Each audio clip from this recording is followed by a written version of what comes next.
Today we're going to take a look at the desktop computers that I have set up and in use around the house. This changes periodically, but this particular video is as of 7/21/2021.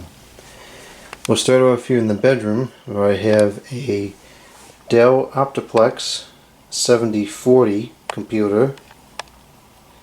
This is probably the most used computer, but it's the most basic of the use cases. And ironically enough, it's the most powerful computer. It's very rare that I do anything beyond listening to music or watching a video and sending some instant messages or emails on this computer. I've had this Dell screen for a long time. I believe it's a 1080p screen, and I liked it because it sits kind of low on the desk, and it just seemed to fit pretty good. I used to have it sitting right on the table when I had a different computer in here. I have these Klipsch Pro Media speakers here at this desk. I'm very fond of this set of speakers. I think for the price, these are about as good as you can get as far as the audio quality is concerned. They sound quite good for their size. I have the typical Dell mouse, which I have at I think almost every computer here. And then I have this keyboard. This is a relatively inexpensive keyboard by that brand, however you say it.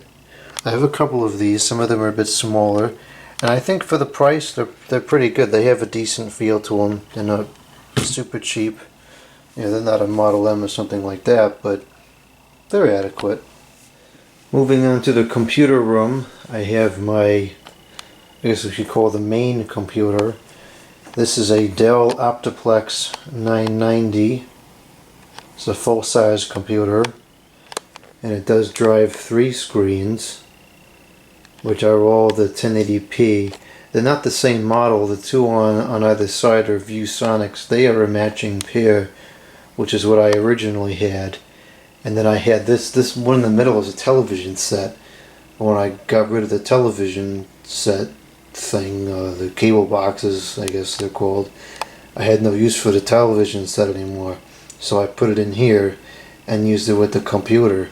It's not quite the right size, and so there is a small discrepancy in the way things appear on the screen, which does bother me, but not enough to buy new screens.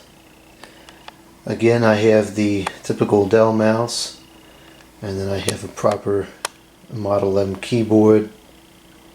I also have my math machine here. This is the computer where I do a lot of work. I do all the budgets, and I do a lot of the channel management at this computer. If I have to really sit down and write a document or something like that, I'll use this computer. And then I have the Sony amplifier in here. I guess this is probably more of a receiver than an amplifier. This is the model FH-B50CD. And it has the Klipsch Icon speakers, or Icon speakers. And another Sony. This is a SA-W2500 sub, and that system sounds very good. So that's that computer. And then over here we have the video editing computer, which is a 27-inch iMac from 2009. I like the screen on it a lot, but I'm not particularly thrilled with the performance. I used to have this laptop here, and I had 2 Apple screens. That setup, it was really quirky, and it was very far from ideal, but it was pretty powerful. Someone mentioned to me that this computer can function as a screen, so I may try to hook back the laptop again and use this as the screen, because then that would be pretty much ideal. I'd have the better processing power of the laptop, and I'd have the bigger screen. Downstairs at this counter here I have another iMac computer. This is a 21-inch, I think, and it is a slightly newer one than the one that's upstairs. This may be a 2012 or 2013. Ironically enough, the one upstairs, I think it performs a lot better than this one. But I just have this here if I gotta do a quick video edit or something, and I'm not gonna do like a full editing procedure. I'll use this computer. I hardly ever use it, but it was free, so I have it and I put it up over here. Over here, I have, I guess we'll call the main downstairs computer. This is a Dell Optiplex 780. This has a Core 2 processor, and this is the oldest computer that I still have actively connected and working, and it functions totally adequately. Whenever I do a video on the computer, like when I record the screen and talk about something on the screen, this is typically the computer that I use. There's my microphone there, and even though it's not that powerful by today's standards, it does everything I needed to do with no problem. So functionality wise, the machine is totally adequate, but I probably am going to change it out very soon because I have a lot of other newer computers that are 5 times as powerful just sitting on the shelf, and while this one totally accomplishes the purpose, it just doesn't really make a lot of sense to me to use this one when I have better ones that are sitting there doing nothing. So I'm not going to get rid of this one, I'll keep it, but I think I'm going to put a different machine at this desk. This desk has another one of those mice, and this has this is a different keyboard than the other one that's in the bedroom. I forget what this one's a little bit better quality. I forget where I got this one. Let's have informations.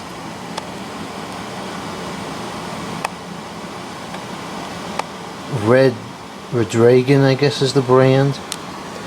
And this one, it's a little bit quieter, you know, but it still has a better feel than the real thin ones that they make today. So I have this one here because when I'm doing a recording, you know, I can type something in and it's not a super racket on a video. I have 2 of these Dell screens. These are 4:3 ratio screens, which is something I really miss. There's like a big outrage about how great, you know, 16:9 is. Oh, widescreen, ultra widescreen. I don't get it. I mean, because when I'm looking at a computer, if I'm looking at a web page, or I'm looking at a document, or email, or anything like that, I prefer the vertical space. Now, videos, of course, recorded in 16:9 almost all the time nowadays. A video would be better on a 16:9 screen, but as far as most things are concerned, I prefer the 4:3 size.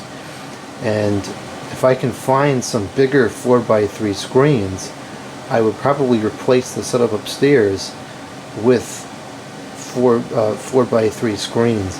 In fact, in my opinion, like the ideal screen setup is a 4:3 on the left and a 16:9 on the right. That's my preference of setup. Ironically enough, I don't have a single setup that works that way, but that would be my preference. I kind of like having the monitors to match. It just looks better, and the things don't appear different on the screens, but you know, whatever. All this equipment that I get, I would say 95% of it I get for free. Whatever shows up is what shows up. It's what I work with. I don't pick and choose it. So I also have here these Dell speakers.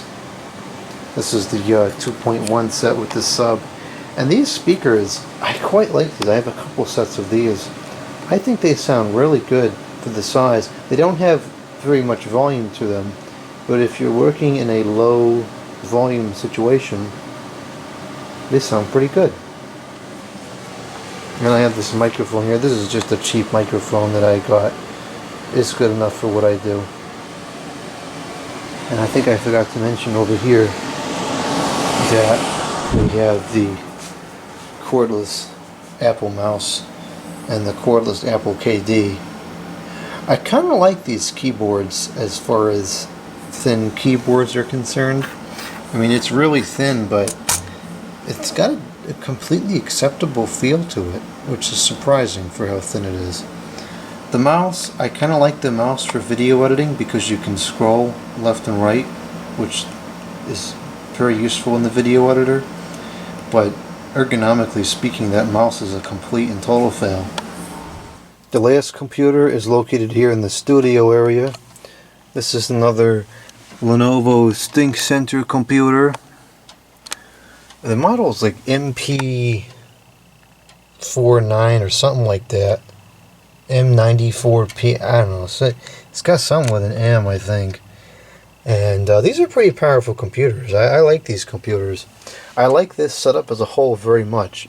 It's just really good. The way it sits on the wall, it's out of the way, keeps the desk nice and clean. I like it. As is usually the case, I have my Dell mouse here. And this was the keyboard I was talking about upstairs in the bedroom. This is kind of the same keyboard that's in the bedroom, but it's smaller. It doesn't have the numbers. Because down here I don't need the numbers. I'm not typing spreadsheets and calculating stuff in this computer. This computer really just serves to play music, and occasionally I'll look up a manual, or if I'm working on a project over in the studio there, I'll try to research something or get some information. This computer, it probably is the least used of all the computers. Doesn't see too much use, but when I do want to use it, it's super handy. And I have these Radio Shack or Presidian speakers here, and they're powered by this General Electric amplifier. So anyways, that's this computer. The monitor looks like it fell off a cliff. I don't know how that happened. It certainly didn't look like that on my watch. So those are the desktop computers I have. I change them out every now and again. I've got a lot of different computers that I want to use. Some newer, some older. So maybe this will become another series, the computers in the house. We'll see what happens if there's any interest.